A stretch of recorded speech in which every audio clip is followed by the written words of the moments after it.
good to go? All right, thank you. Mr. President, welcome to Canada. Thank you. It's a great honor. Happy birthday. A few days short. A little bit. A few days short, but didn't have a chance to see you on the day.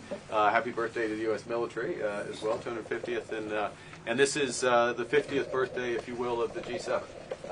This marks the 50th birthday of the G7, and the G7 is nothing without U.S. leadership, and your personal leadership of the United States.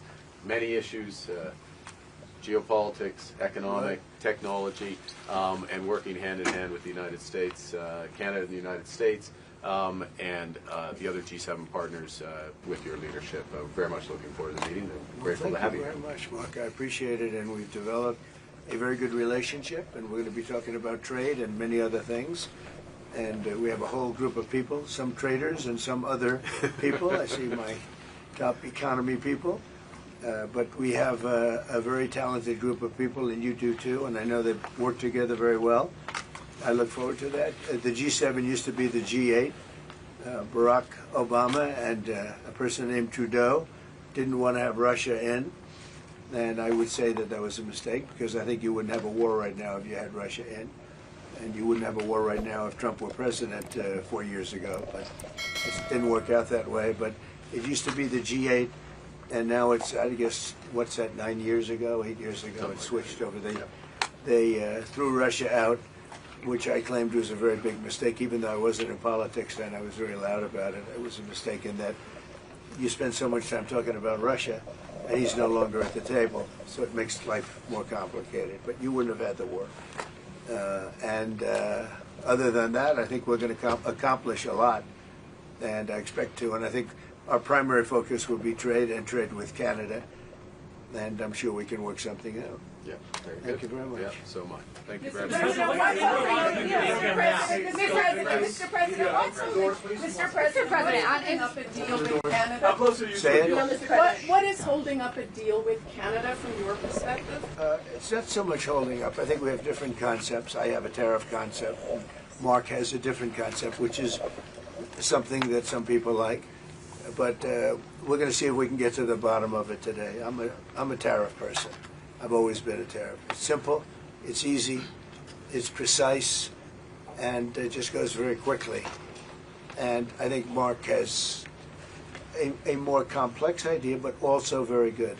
So we're going to look at both, and we're going to see what we're going to come out with something. Hopefully. Mr. President, do you think a deal is achievable within days, within weeks? Is there that kind of runway? Yeah, it's achievable. Both parties have to agree. Yeah, sure. Mr. President, have you heard any signals or seen any messages from intermediaries that Iran wishes to de-escalate the conflict? Yeah. What have you heard? What have you heard from the Iranians? They'd like to talk, but they should have done that before. I had 60 days, and they had 60 days, and on the 61st day I said, we don't have a deal. They have to make a deal, and it's painful for both parties, but I'd say Iran is not winning this war, and they should talk, and they should talk immediately before it's too late. And what would you say, in your opinion, what would it take for the U.S. to get involved in this conflict militarily? I don't want to talk about that. And you mentioned Putin. Do you think that he should have a seat at the G7 today, that it should be the G8? I'm not saying he should at this point, because too much water's gone over the dam, maybe. But it was a big mistake. Obama didn't want him, and the head of your country, the proud head of your country, didn't want him. This was a big mistake. You wouldn't have that war. You know, you have your enemy at the table. Even I don't even consider him. He wasn't really an enemy at that time. There was no concept. If I were president, this war would have never happened. But likewise, if he were a member of what was called the G8 at that time, it was always the G8, you wouldn't have a war right now. Why not? What material support and what intelligence support are you providing Israel?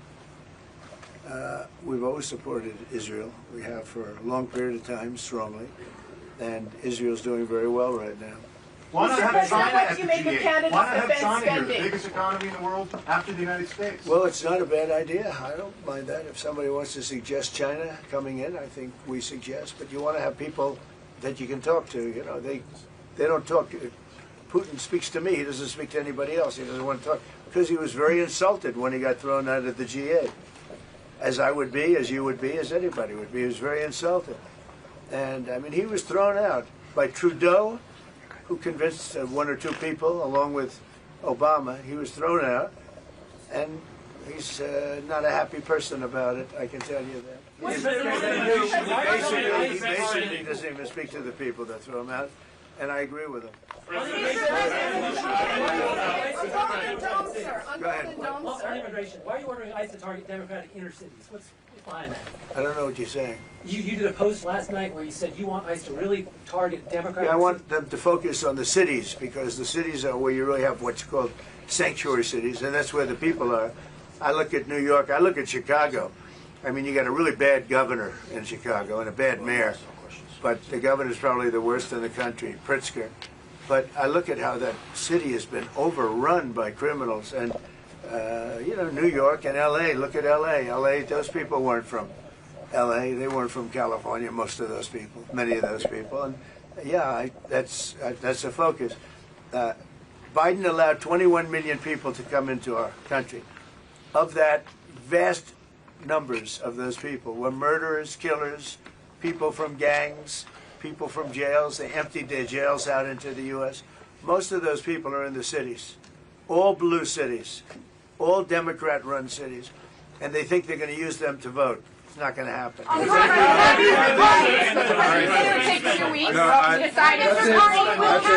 Thank you. If you don't mind, I'm going to exercise my role, if you will, as G7 chair, since we have a few more minutes with the president and his team, and then we actually have to start the meeting to address some of these big issues. So Thank I'll mess you. Thank you, media. Let's go. Thank you. That's it. That's it. Thank you very much. Out. Go, guys. Out. Thank you. Katie, let's go. They don't want to do it. Thank you. Okay. Mr. President, are you seriously considering trying it out? Let's go. Thank you very much. Okay, let's go.